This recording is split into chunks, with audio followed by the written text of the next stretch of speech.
तो कल हम लोग कौन सा चैप्टर पढ़ रहे थे? बायोलॉजी का 5वां चैप्टर। क्या नाम है इस चैप्टर का? वंशागति एवं विविधता का सिद्धांत।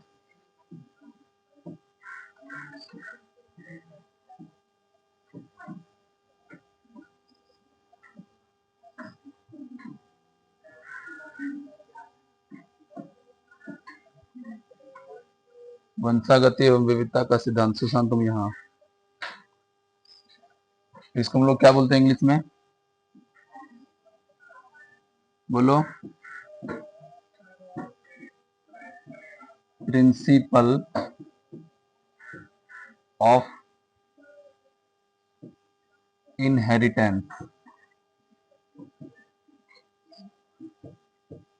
प्रिंसिपल ऑफ इनहेरिटेंस एंड क्या? वेरिएशंस। आइए, principle of inheritance and variation, वंशागति और विविधता का सिद्धांत। आप लोगों को कल बताए थे वंशागति क्या होता है और विविधता क्या होता है, बताए थे ना? तो वंशागति क्या होता है? जो गुण एक वंश से दूसरे वंश में गति करता है वही गुण क्या कहलाता है? वंशागति। या जो गुण एक वंश से दूसरे वंश में, या जो गुण एक पीढ़ी से दूसरे पीढ़ी में, या जो गुण पेरेंट्स से उसके संतानों में स्थानांतरित होता है, इसी क्रिया को, इसी प्रोसेस को क्या कहते हैं? वंशागति कहते हैं, इनहेरिटेंस कहते हैं। इनहेरिटेंस दिखा चुके हैं। अब दूसरा टॉपिक क्या है? वेरिएशंस।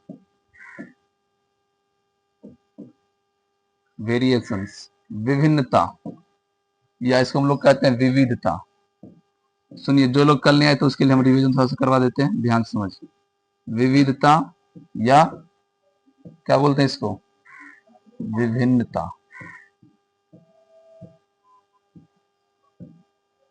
जब एक ही प्रजाति के जीवों के बीच जो अंतर दिखेगा, जो भिन्नता दिखेगा, उसी भिन्नता को क्या बोलते हैं? विभिन्नता या विविधता। या एक ही पेरेंट से उत्पन्न संतान के अंदर जो अंतर दिखाई देता है, डिफरेंस, वही डिफरेंस क्या कहलाता है? विभिन्नता कहलाता है, वेरिएशंस कहलाता है। तो बताइए, विभिन्नता किसमें होता है? लैंगिक जनन के प्रोडक्ट में, या अलैंगिक जनन के प्रोडक्ट में? हाँ, तो आप लोग इसे प्रीवियस क्लास में, प्रीवियस चैप्टर में पढ़ चुके हैं कि जनन कितने प्रकार के होते हैं? 2 प्रकार के जनन होते हैं। कितने प्रकार के जनन होते हैं? लैंगिक जनन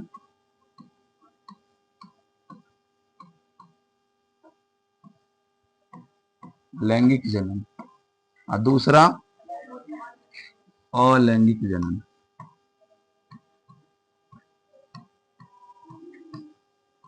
तो कल आप लोग को बताए थे कि अलैंगिक जनन से जो उत्पन्न संतान होता है उसको क्लोन कहा जाता है। क्या कहा जाता है? क्लोन कहा जाता है। क्यों कहा जाता है उसको क्लोन?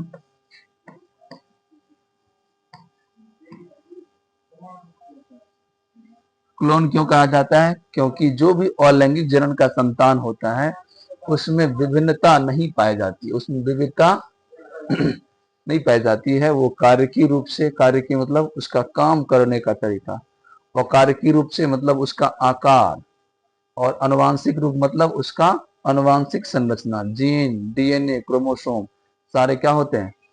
समान होते हैं। इसी कारण अलैंगिक जनन से उत्पन्न संतान जो होता है उसके समूह को, किसके समूह को? अलैंगिक जनन से उत्पन्न संतान के समूह को क्या कहते हैं? क्लोन कहते हैं। और इसके इकाई को, इसका जो एक यूनिट होता है, इसका जो एक इकाई हो गया ये वाला, इसको हम लोग रिमिट कहते हैं। क्या कहते हैं? रिमिट कहते हैं। लेकिन लैंगिक जनन से जो संतान उत्पन्न होता है उसको हम लोग क्या कहते हैं? शिशु कहते हैं, ऑफ स्प्रिंग कहते हैं। कल बताए थे।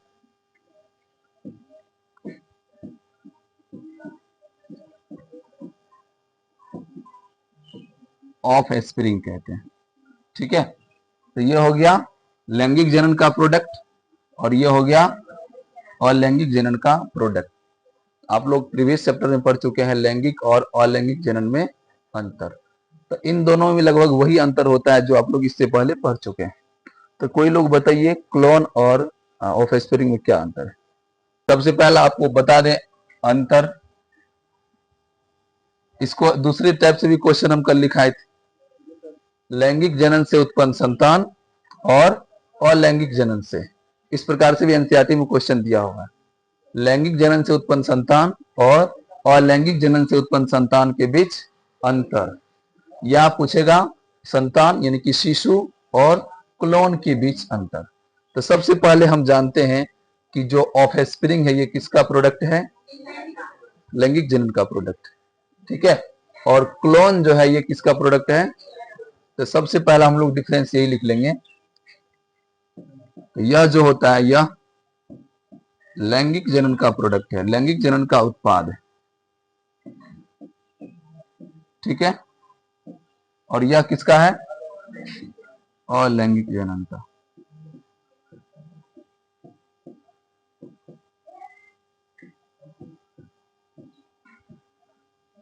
ठीक है, उसके बाद जो आपका शिशु है ऑफ स्प्रिंग है, इसका उत्पत्ति दो पेरेंट्स के मिलने से हुआ। ठीक है, लेकिन क्लोन का निर्माण एक ही पेरेंट्स के मिलने से हुआ। ठीक है, तो दूसरा अंतर क्या लिख सकते हैं, दूसरा अंतर क्या लिख सकते हैं, इसमें कितने जीव भाग लेते हैं, या दो पेरेंट्स भाग लेते हैं, लेकिन इसमें एक पेरेंट्स भाग लेते हैं, यानी कि सिंगल पेरेंट्स भाग लेते हैं।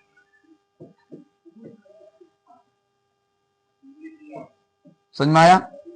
इसके अलावा और क्या, सबसे पहले स्टेप बाय स्टेप लिखेंगे, इसमें विभिन्नता नहीं होती है, होता है इसमें विभिन्नता, इसमें विभिन्नता नहीं होता, होता है, चलिए ठीक है, विभिन्नता इसमें होता है,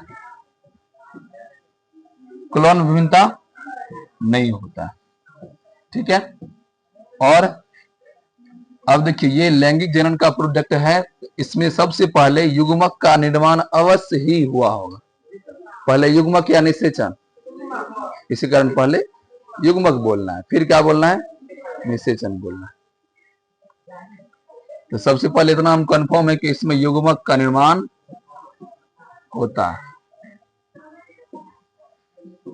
इसमें युग्मक का निर्माण होता है। ठीक है, और इसमें युग्मक का निर्माण नहीं होता। पांचवा अंतर इस प्रकार लिख सकते हैं हम लोग, यदि युग्मक का निर्माण हुआ होगा या होता है तो निषेचन भी 100% होता ही होगा, होता है, इसमें भी निषेचन क्या होता है, इसमें निषेचन होता है और इसमें निषेचन नहीं होता। और यदि निषेचन हुआ है तो जायगोट का भी निर्माण होगा ही होगा। तो इसमें जायगोट का निर्माण होता है, लेकिन इसमें जायगोट का निर्माण, और जायगोट का निर्माण हुआ तो भ्रूण का भी निर्माण होगा ही होगा। इसमें भ्रूण का निर्माण होता है, लेकिन इसमें भ्रूण का निर्माण नहीं होता। अब चलते हैं हम इसके थोड़ा कैरेक्टर पर। अब बताओ, जो भ्रूण बना है एक कोशिकीय या बहुकोशिकीय, भ्रूण एक कोशिकीय या बहुकोशिकीय, बहुकोशिकीय होगा। सिंगल सेल जायगोट से बहुकोशिकीय रचना भ्रूण बनने की क्रिया क्या कहते हैं, एम्ब्रायोजेनेसिस कहते हैं, लिखा चुके हैं, भ्रूण निर्माण कहते हैं। तो इसका जो प्रोडक्ट होता है किसका, लैंगिक जनन का, सेक्सुअल रिप्रोडक्शन का, वो बहुकोशिकीय होता है। लेकिन अलैंगिक जनन तो छोटे छोटे जीव में होता है ना, अम्बिया पैरामीशियम हाइड्रा यूग्लिना में होता है ना, इसका मतलब वो क्या है, एक कोशिकीय। ठीक है, दूसरा अंतर इस प्रकार लिख सकते हैं कि इसके अंदर adaptation power, adaptation,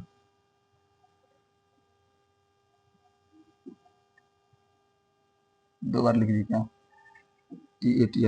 adaptation power, adaptation power मतलब क्या होता है,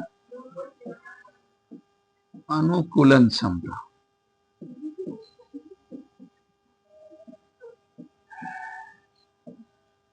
अनुकूलन क्षमता क्या होता है? इसमें काफी अधिक होता है लेकिन इसमें कम होता है। किसमें? क्लोन में रोग प्रतिरोधक क्षमता कम या अधिक, लेकिन जो संतान है, शिशु है, उसमें अधिक। रोग प्रतिरोधक क्षमता भी अधिक होगा, अनुकूलन क्षमता भी अधिक होगा। इस प्रकार से आप लोग बहुत सारे अंतर कर लिखे थे, यही तक लिखे थे ना। चलिए ठीक। अब आपके सामने एक नया टॉपिक बनेगा। आखिर इस सबको जो हम अध्ययन कर रहे हैं, वंशागति का अध्ययन कर रहे हैं, विभिन्नता का अध्ययन कर रहे हैं, इसका अध्ययन करना क्या कहलाता है? जैसे आप लोग को इंट्रोडक्शन क्लास में बहुत सारे प्रोडक्ट लिखाए होंगे। जीव का अध्ययन करना, जीव विज्ञान। पेड़ पौधों का अध्ययन करना, पादप विज्ञान। बैक्टीरिया का अध्ययन करना, बैक्टीरियोलॉजी। वायरस का अध्ययन करना, वायरोलॉजी। इसी प्रकार तो वंशागति का अध्ययन करना या विभिन्नता का अध्ययन करना क्या कहलाता है? जेनेटिक्स कहलाता है। क्या कहलाता है? अनुवांशिकी। क्या कहलाता है? और अनुवांशिकी भी एक बायोलॉजी का ब्रांच है, एक शाखा है। ठीक है, तो अगला हेडिंग बनाइए आप लोग, जेनेटिक्स।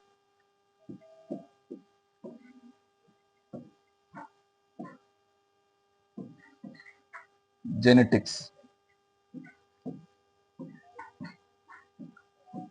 अनुवांशिकी।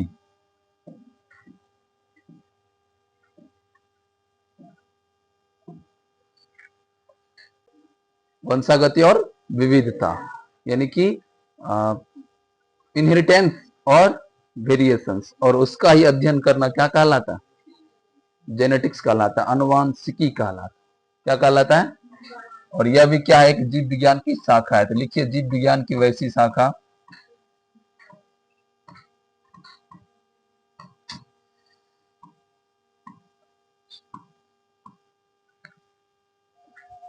जीव विज्ञान की वैसी शाखा जिसमें हम लोग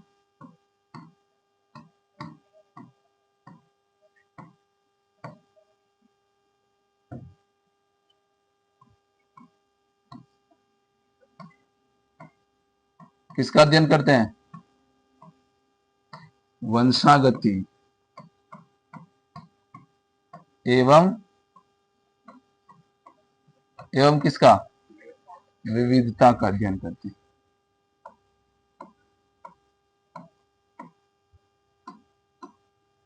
विविधता का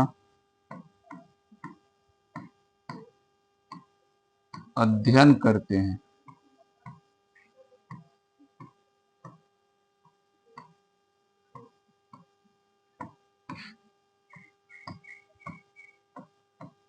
उसे ही क्या कहते हैं? अनुवांशिकी कहते हैं।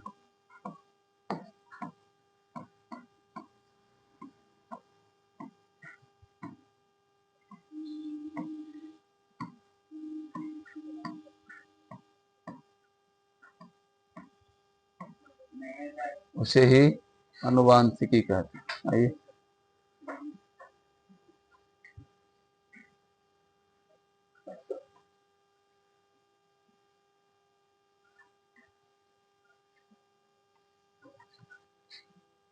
यहां तक हो गया सबका?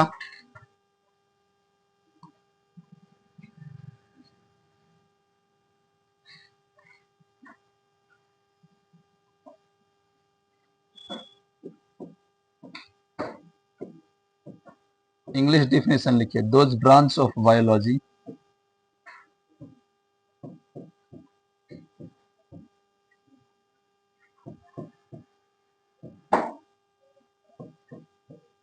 in which we study about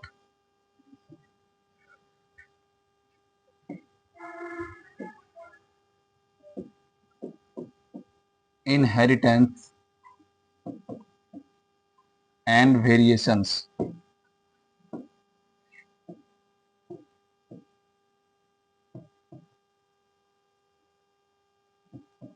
Inheritance and variations is called genetics.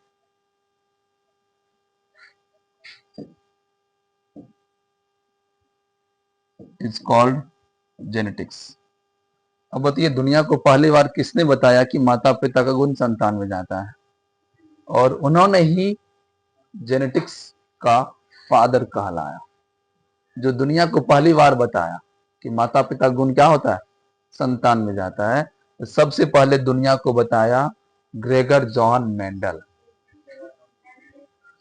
Mendeleev नहीं, मेंडल। मेंडलिव तो आवर्त सारणी दिया है, पीरियोडिक टेबल, केमिस्ट्री में बताएंगे, ठीक है। इसी कारण मेंडल को क्या कहा जाता है, अनुवांशिकी का बाप कहा जाता है, पिता कहा जाता है, फादर ऑफ जेनेटिक्स।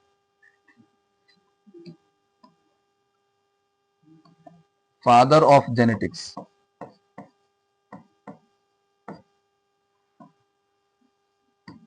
कौन होगा? Father of genetics Gregor Johan Mendel.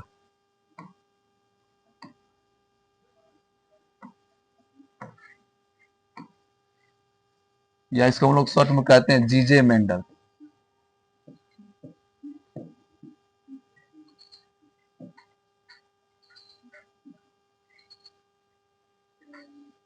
Mendel के बाद भी एक वैज्ञानिक आया, बैटसन, ठीक है, जिन्होंने जेनेटिक्स के बारे में कुछ मॉडर्न सिद्धांत दिया, आधुनिक सिद्धांत दिया। इसी कारण बैटसन को मॉडर्न फादर ऑफ जेनेटिक्स कहा जाता है। लिखिए तो ये term, modern father of genetics.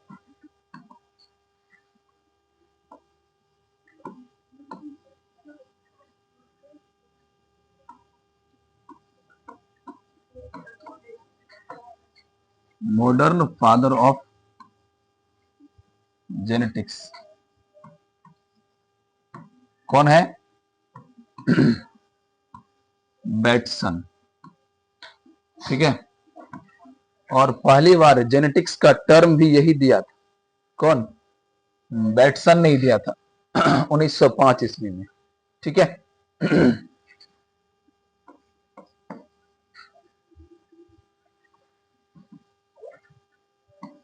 इसको हम लिख लेंगे genetics term given by, genetic term given by कौन दिया? बैटसन ने ही दिया था। कब दिया था? 1905 में, 1905 ईस्वी में। जो जेनेटिक्स का टर्म है टर्म मतलब क्या होता है? पद, जो शब्द है, अनुवांशिकी का जो शब्द है, यह पहली बार किसने दिया था? बैटसन ने ही दिया था। इसी कारण इसको मॉडर्न फादर ऑफ जेनेटिक्स कहा जाता है, ठीक है। अनुवांशिकी के आधुनिक पिता, ठीक है। और उनका पिता कौन है? हाँ, जीजे मेंडल है। लेकिन जेनेटिक्स ये जो मॉडर्न फादर, ये कौन है? बैटसन।